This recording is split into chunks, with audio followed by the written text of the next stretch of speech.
Hi, I'm the Love Guru, and welcome to the Awakened Warrior. Ah,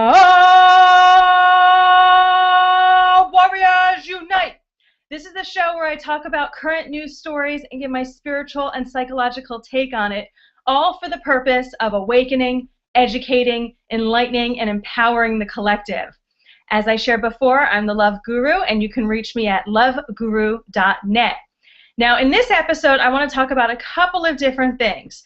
I'm going to touch upon the Sandy Hook playgrounds, or Sandy grounds. I'm going to talk about that a little bit. I'm going to talk about the new breed of reporter that we are all as a collective giving birth to, which stay tuned for that.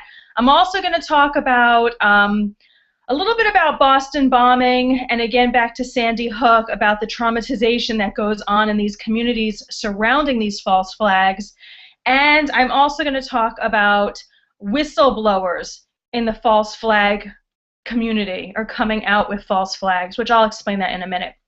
So, just to clarify, I want to just be on the record to say I was posting and sharing in my videos that I was going to go to the opening of the latest Sandy Grounds playground this upcoming weekend, but I decided against it about going for numerous reasons, one of them being that it is Father's Day this Sunday, and it is kind of strange that they're having an opening on the same day that Father's Day is, and also it does end up being quite further than I thought it was, and another reason is what I'm going to be sharing right now.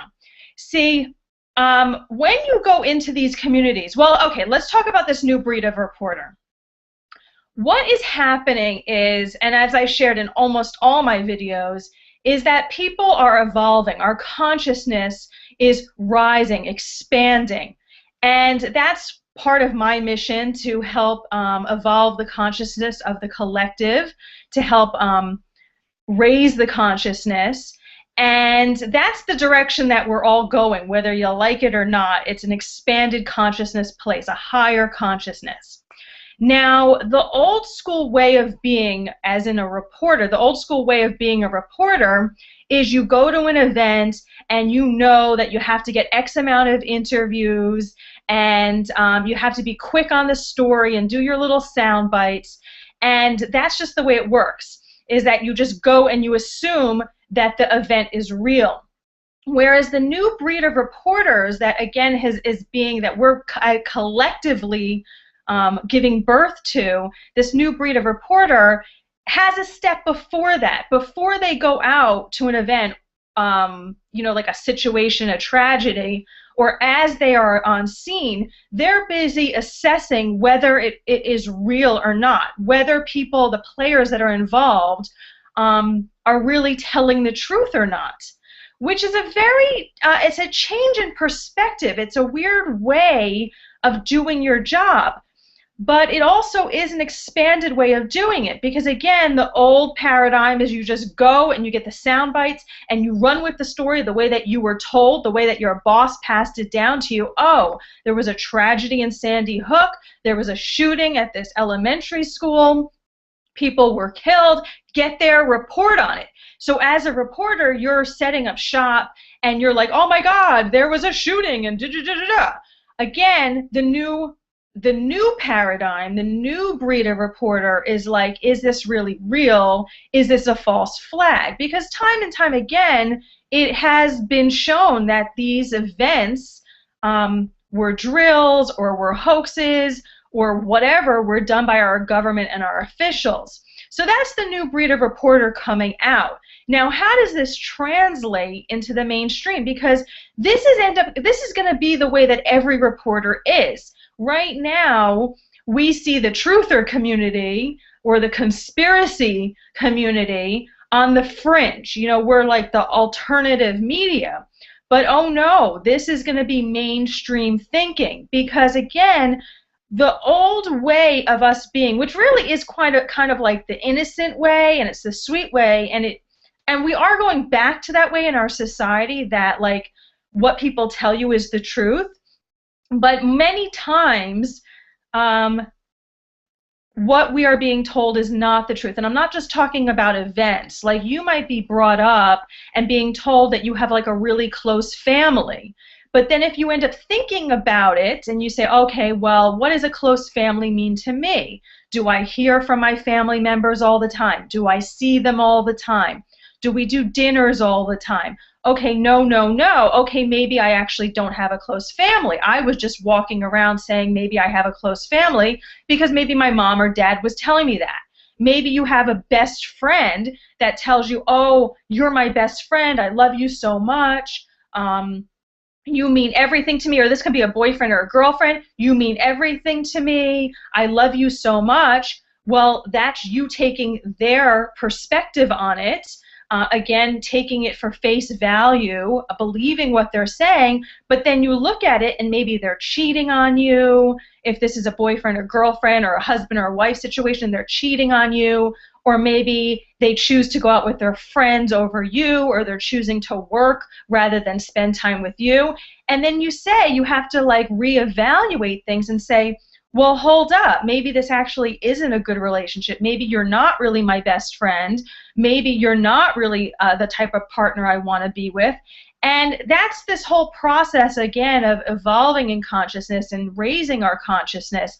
And this goes into like whatever job you do too. You have to think about, well, what's my new perspective on this? How am I doing this differently rather than going with old programming, old ways of looking at things? So again, the mainstream reporters that are out there right now that always just like run with the story the way that it's told, they're going to end up being pushed out by, yes, us, the alternative reporters or the alternative media, because again, we're taking over mainstream. And it's important that you understand it like that, and it's important that you look at it like that, because that is the truth of what is happening. Again, that's the raising of consciousness, is to be questioning things, not always, not every single thing, not being like crazy paranoid, because that's another thing too that I really get turned off by people in this like truther community, is that they're just really like so suspicious of everything. And I think when it goes into stuff like that, that's like trust issues. Those are your own issues. That's not like, so I guess it's actually a little bit more complicated subject, but that also goes along with anchor men or anchor women. We're also getting into the stage, the evolution, that these people are not going to be comfortable just being talking heads, reading what's on the prompter, being like kind of this hired, again, a hired just like talking person to present the news. Again, when you're raising in consciousness, when you're becoming more aware of things, when you're raising in vibration, you're a person that you need to be able to do that research yourself. You need to be able to know what you're sharing is the truth. You're responsible. You stand behind your work. It's not like, oh, it was just on the teleprompter and I'm supposed to read what other people are writing to me. So we're going to see a whole transformation about how TV is done, how news is done. And again, this goes into reality shows, which I've talked about in other of my episodes. But we're going to see a whole change in TV, which I think is really exciting, and a whole change in news. Now, how does this translate? And we're going to go into like the whole traumatization having to do with Sandy Hook people, having to do with Boston bombing. What's really upsetting to me, because I was just listening to some 911 calls having to do with Sandy Hook, as I share with you guys before, this Elliot Rodgers incident pushed me back into Sandy Hook to go deeper into research, because before, when the Sandy Hook thing happened, I knew it was a false flag, and I just kind of took it as that. You know, I got some evidence to confirm my intuition, and then I was like, all right, whatever. And now Spirit has been guiding me to go deeper into that. I guess to just kind of build more, like just to kind of build out my understanding of certain things, and to have that logical left brain analysis, that evidence to back up my thinking. Well, again, which before was my feeling about it, my intuition, my right brain thinking. So I was just listening to some ambulance call, to 911 calls with Sandy Hook, and you hear these people that were at the school, some parents, I guess they were all parents or some teachers or maybe. And they were really traumatized by this. We need ambulance, send ambulances, there's shooting inside and whatever. And this is really upsetting to me. It's disturbing to me. It's just out of integrity. It's just like morally incorrect that, again, this elite or Illuminati, again, whatever you want to call them, that they're doing these drills, that they're doing these false flags, they're presenting them as real, but there's people who are seeing these things firsthand that are suffering trauma from it. And that is, again, it just bothers me. It just really rubs me wrong. Again, it's just out of integrity. It's just really not right. So going along with that, when you have these false flags, these mass tragedies, and you have these firsthand people being there and it hits a certain community, there is this wave of sadness, of upset, that of even rage and frustration, anger, all of that just encompasses the community. So this is a really fine line, and this has to do with also me going to Sandy Grounds and wanting to ask people questions, and I'm still sorting this out myself, and I want to give myself a little bit more time to figure out how exactly to do this. But it's a fine line when you're going to start digging in this kind of pot of gunk where people were directly traumatized by it, and then you are going to come in there. If you're taking a reporter role, you're coming in there and you're saying, well, hey, that wasn't actually real, or only some people were killed, others were maybe actors or faking it, or didn't even exist, some of the kids, or whatever you're saying. Oh, there was fake blood and there was these blood packets. That's what a lot of people, you see a lot of videos about the Boston bombing have to do about that. There's blood packets, there's these fake amputees, there's these actors. Well, if you speak to somebody who's actually from that area, it's highly offensive to them that you bring up these things. And I think also a lot of YouTubers don't really recognize that sensitivity there, that if someone has observed it or they have a cousin or whatever, someone who is directly related to that, I think a lot of people, well, again, I'm in the tri-state area, so you hear of stories about how people were involved who were affected by 9/11. Now, if you're going to go bring up to them somebody who lost their husband or whatever, and you're going to say, well, that was an inside job, or the government did that to them, or whatever the story was, again, depending on where you're getting the person at in their grieving, but they can get really upset with you. They could get really mad at you. So again, it's a fine line.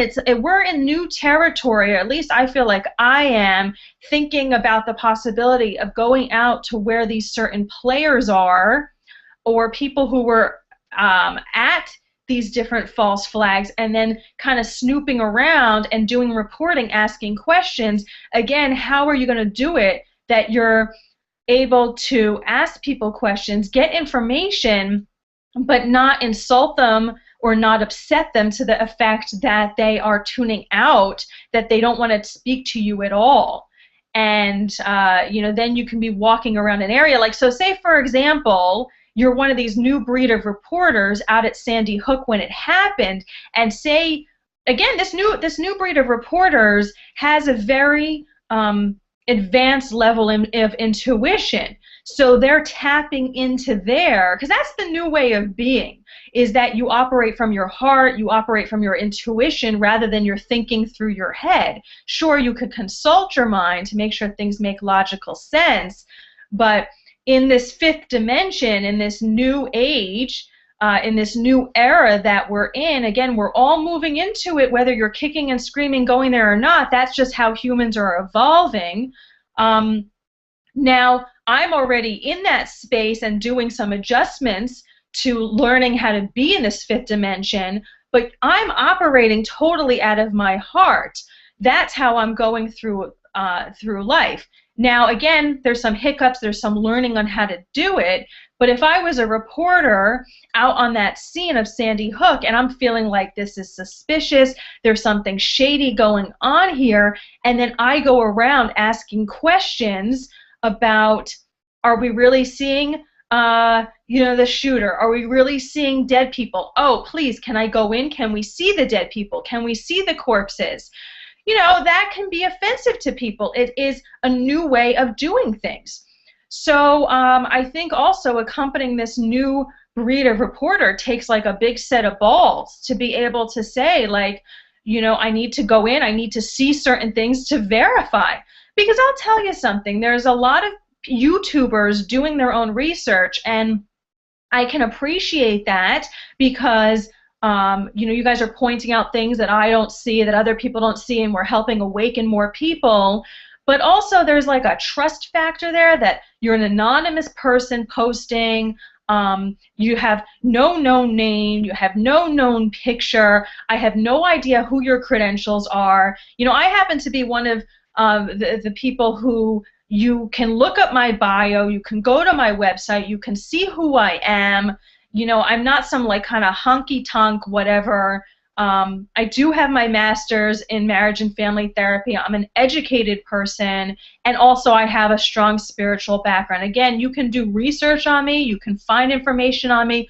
There's nothing hidden. But unfortunately, a lot of like YouTubers who are sharing information and then on their channel have certain audios or video or certain analysis of what they think, or supposedly they spoke to someone who spoke to someone, or they heard a report about this one, or this one supposedly died right after this incident. Well, where the fuck is your source? Who are you? Where are you getting your information on? And I think, again, and that does this new era of breeding, this like truth movement, I think that does us a big disservice. And I think, again, it leads a lot of people into thinking, okay, well, you guys are just conspiracy theorists, you're just shooting things out of your ass. Who are you? So a lot more of us need to stop being anonymous, need to come out, share who we are. What do you do? What's your motivations behind this thing? And start being legit. If you want the truth movement to be taken seriously, if you want the truth to come out, if you want false flags to stop, then you need to be seen. You need to speak out, and you need to be sharing with people like who you are, where you get things. Again, this is not just YouTubers, this is like people posting on YouTube, well, I think this, and what about this, and what about that, and this is what I saw here. Who are you? What are the sources? And the final thing I want to talk about is about, since this is the era that a lot of truth is coming out, that people have no more tolerance to be holding on to these secrets, these dirty little lies, things like that. I think as a community we need to start praying or looking for some people who are involved in false flags that actually come out, that are whistleblowers. Again, it's ripe for these people to come out. Where are they? I think that again gives our movement, which I don't even know what else to call it. I don't even know if it is a movement. It's just the way that we're evolving as human beings. But we need whistleblowers to come out who were involved in these false flags. And once you have even just one whistleblower come out, then that takes this truth in reporting, this truth in news, these lies from our government, it exposes it all. It takes down, again, all of that house of cards. I've been using that expression a lot.